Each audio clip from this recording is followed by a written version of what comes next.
மாண்புமிகு மக்களே வணக்கம்.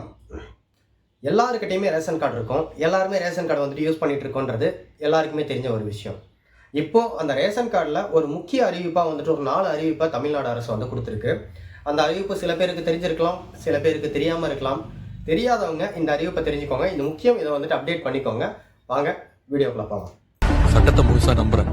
சட்டப்படி தான் நடப்பேன். நீ சொல்ற சட்டம் சிஸ்டத்தை காப்பாத்துமே தவிர நியாயத்தை இல்ல. சட்டமா? எங்களுக்கு அதுக்கு இந்த நாட்டுல மரியாதை இருக்குங்களா என்ன? சட்டம் தன் கடமையை செய்யும்.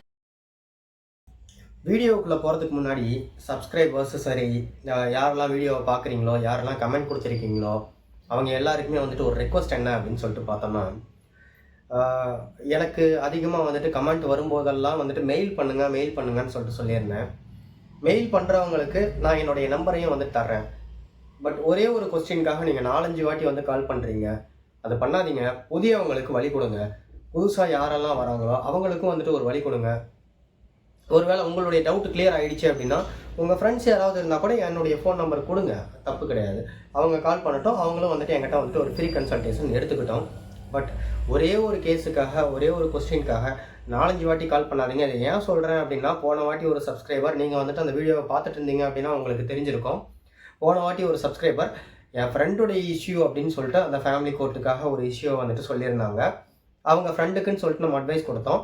திரும்ப அதே ஃபோன் நம்பர்லேருந்து கால் வந்து அது ஏன் இஷ்யூ அப்படின்னு சொல்லிட்டு திரும்ப மாற்றி பேசுனீங்க.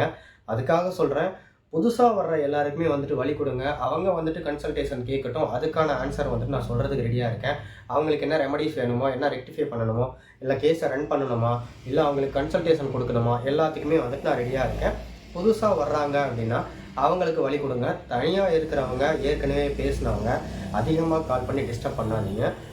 இது வந்து ரெக்வஸ்ட்டாக கேட்டுக்கிறேன். ஒரு வேண்டுகோளாக தான் வந்துட்டு சப்ஸ்கிரைபர் முன்னாடி வச்சுக்கிறேனே தவிர என்னை டிஸ்டர்ப் பண்ணாதீங்கன்னு சொல்லிட்டு சொல்ல விரும்பலை. ஏன்னா என்னுடைய சுச்சுவேஷன் என்ன அப்படின்னு சொல்லிட்டு தெரிஞ்சுக்கோங்க. கோர்ட்டுக்கு போயிட்டோம்னா கோர்ட்டுக்குள்ளே இருக்கும்போது என்னால் ஃபோன் அட்டன் பண்ண முடியாது. நான் யூடியூபர் கிடையாது, சரிங்களா? நான் அட்வொகேட்டு. நான் வந்து யூடியூபராக இருந்தேன் அப்படின்னா வீடியோவை மட்டும் போட்டு போயிடுவேன். டெய்லியுமே கோர்ட்டுக்கு போயிட்டு கோர்ட்டுக்குள்ளே உட்காந்து இருக்கக்கூடிய அட்வொகேட் நான்.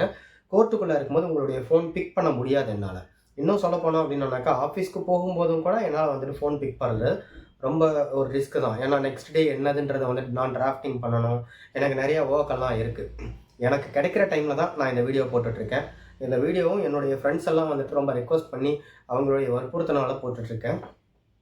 ஸோ சப்ஸ்கிரைபர்ஸ்க்கெல்லாம் வந்துட்டு ஒரு பெரிய வேண்டுகோளாக வச்சுக்கக்கூடிய ஒரு விஷயம், நீங்கள் எனக்கு கால் பண்ணுங்கள், ப்ராப்ளம் கிடையாது. அதே மாதிரியே ஒரே விஷயத்துக்காக அடிக்கடி கால் பண்ணாதீங்க, சரிங்களா? புதுசாக யாராவது வர்றாங்க, அவங்களுக்கு வந்துட்டு ஏதாவது ஒரு ப்ராப்ளம் அப்படின்னா அதுக்காக வந்துட்டு கால் பண்ணி என்கிட்ட கேளுங்க. அப்புறம் ஒரு ஃபன்னியான திங் என்ன அப்படின்னு சொல்லிட்டு பார்த்தோம் அப்படின்னா, ஒரு சப்ஸ்கிரைபர் வந்து சொல்லியிருந்தாங்க, சார் நீங்கள் அடிக்கடி சொல்லிட்டு அப்படின்னு சொல்லிட்டு சொல்கிறீங்க, எத்தனை சொல்லிவிட்டு அதை வந்துட்டு சொல்லாதீங்க அப்படின்னு சொல்லிட்டு சொன்னாங்க. அதை கொஞ்சம் நான் ட்ரை பண்ணுறேன், ஓகேங்களா? இந்த வீடியோவில் அதை கொஞ்சம் நான் ட்ரை பண்ணுறேன். இப்போது தமிழ்நாடு அரசு என்ன பண்ணியிருக்கு அப்படின்னு சொல்லிட்டு பார்த்தோன்னா, எல்லாருக்குமே ரேஷன் கார்டு கொடுக்கணும். இந்த ரேஷன் கார்டை பேஸ் பண்ணி ஒரு 4 முக்கிய அறிவிப்பு வந்து வந்திருக்கு. அந்த 4 முக்கிய அறிவிப்பு என்ன அப்படின்றத இந்த வீடியோவில் வந்துட்டு நம்ம பார்க்குறோம். இந்த 4 முக்கிய அறிவிப்பில் அறிவிப்பு நம்பர் 1 என்ன அப்படின்னு சொல்லிட்டு பார்த்தோன்னா, இது வரைக்கும் புதுசாக யாருக்கெல்லாம் வந்துட்டு ரேஷன் கார்டு இல்லையோ அவங்களுக்கு ரேஷன் கார்டு வழங்கக்கூடிய திட்டம். ஆனால் இந்த திட்டம் வந்துட்டு சாதாரணமாக கிடையாதுங்க. இவ்வளோ நாளாக வந்துட்டு நிறுத்தி வைக்கப்பட்டிருந்த ஒரு திட்டம். அந்த காரணம் என்ன அப்படின்னு சொல்லிட்டு பார்த்தோம்னா, ஆல்ரெடி நமக்கு எம்பி எலெக்ஷன் இருக்குது பார்த்தீங்களா? இந்த நாடாளுமன்ற எலெக்ஷன் பேஸ் பண்ணி அவங்க வந்துட்டு இந்த திட்டத்தை நிறுத்தி வச்சுருந்தாங்க. காரணம் என்ன அப்படின்னா, ஓட்டு போடக்கூடிய மக்கள்லாம் இருக்காங்க இல்லையா, அதனுடைய சதவிகிதம் ஒன்று அதிகரிக்கும் இல்லைனாக்கா கம்மியாகும் அப்படின்ற ஒரு காரணத்தினால, நாடாளுமன்ற எலெக்ஷன் இருந்த ஒரு ரீசன்னால் இது வந்துட்டு நிறுத்தி வைக்கப்பட்டிருந்த ஒரு திட்டம். இப்போது என்ன பண்ணியிருக்கு அப்படின்னாக்கா, தமிழ்நாடு அரசு உணவுப் பொருள் வழங்கல் துறை, அந்த ஒரு துறை ஒன்றும் இருக்குது. நிறைய பேருக்கு அந்த துறை தெரிஞ்சிருக்குமா இல்லையான்றது தெரில. உணவுப் பொருள் வழங்கல் துறை என்ன சொல்லியிருக்காங்க அப்படின்னாக்கா, அதே மாதிரியே நுகர்பொருள் வாணிப கழகத்துறை அப்படின்னு சொல்லிட்டு ஒன்று இருக்குது. இந்த 2 துறையும் சேர்ந்து இப்போது புதுசாக வந்து எல்லாருக்குமே ரேஷன் கார்டு கொடுக்கணும் அப்படின்னு சொல்லிட்டு அனௌன்ஸ் பண்ணியிருக்காங்க. கிட்டத்தட்ட தமிழகம் முழுக்க 2,80,000 பேர் புது ரேஷன் கார்டுக்காக விண்ணப்பிச்சிருக்காங்க. அவங்களுக்கு எல்லாருக்குமே வந்துட்டு அவங்களுக்கு ரேஷன் கார்டு கொடுக்கறதுக்காக தமிழக அரசு இப்போதைக்கு வந்து பேக்ரவுண்ட் வெரிஃபிகேஷன் பண்ணிகிட்டு இருக்காங்க. ஸோ இதெல்லாம் முடிஞ்சதுக்கப்புறம் அடுத்த மாதத்துல இருந்து புது ரேஷன் கார்டு கொடுக்கறதுக்கு தொடங்குவாங்க. அதில் நீங்கள் யாராவது ரேஷன் கார்டு வாங்கணுன்னாக்கா அதையும் வாங்கிக்கோங்க. தமிழக அரசுடைய அறிவிப்பு 2 என்ன சொல்லுது அப்படின்னு சொல்லிட்டு பார்த்தோம்னா, இப்போது நிறைய ரேஷன் கடைகளில் பொருட்கள் எல்லாமே வந்துட்டு மக்கள் வாங்கிட்டு இருக்காங்க. இப்போ மக்கள் வாங்குறதுல எல்லாருமே பயோமெட்ரிக் யூஸ் பண்ணி, விச் மீன்ஸ் அவங்க வந்து அவங்களுடைய ஃபிங்கர் பிரிண்ட் கைரேகையை வச்சு பொருட்கள் வந்து வாங்கிட்டு இருக்காங்க.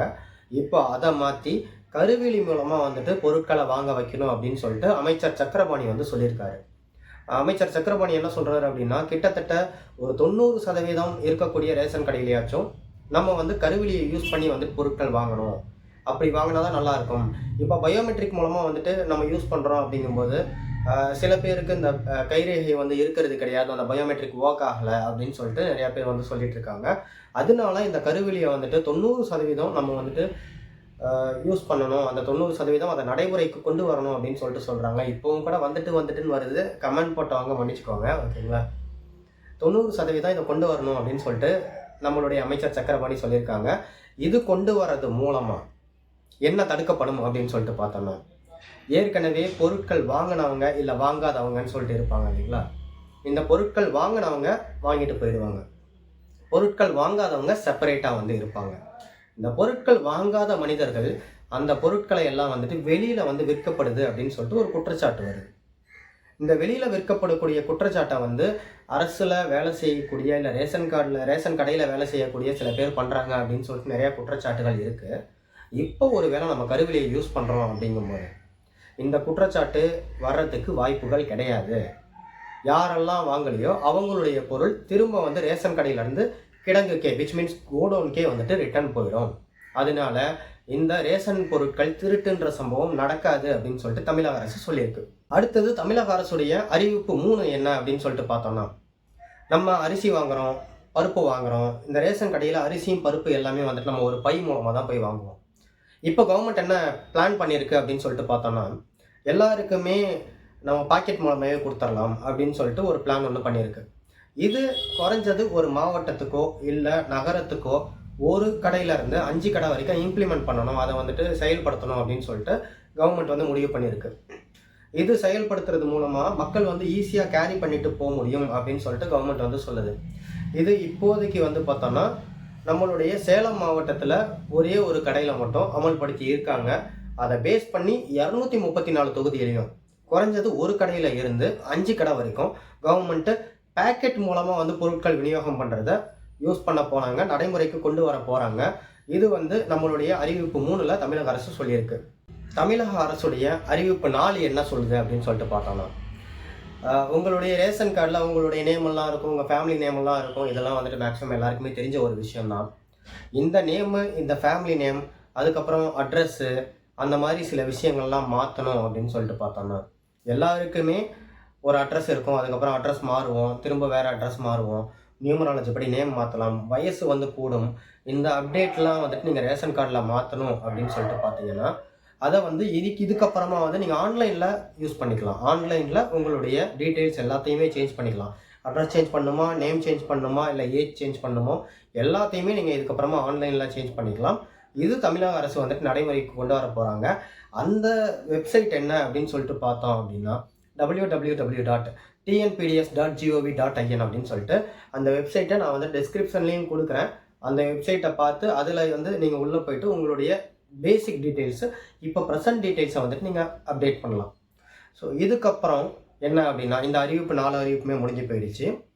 ஒரு நார்மல் அறிவிப்பு உங்கள் எல்லாருக்குமே சொல்லணும் அப்படின்னு சொல்லிட்டு பார்த்தோன்னா, மகளிருடைய உரிமை தொகை, அது மேக்ஸிமம் வந்துட்டு நீங்கள் யாருமே மேக்ஸிமம் அப்டேட் பண்ணியிருக்க மாட்டீங்க. மகளிர் உதவித்தொகை வாங்குறவங்க சில பேர் தான், பல பேர் வாங்காமல் இருக்காங்க. அந்த பல பேர் வாங்காமல் இருக்கிறதுல அவங்களுடைய அந்த எலிஜிபிலிட்டி கிடைக்காம வந்துட்டு இருந்திருக்கும். அந்த எலிஜிபிலிட்டி கிடைக்காம இருக்கிறவங்களுக்கும் இப்போ மகளிர் உரிமை தொகை கிடைக்கிறதுக்கான ஒரு வாய்ப்பு இருக்குது. அது யாருமே மிஸ் பண்ணாதீங்க.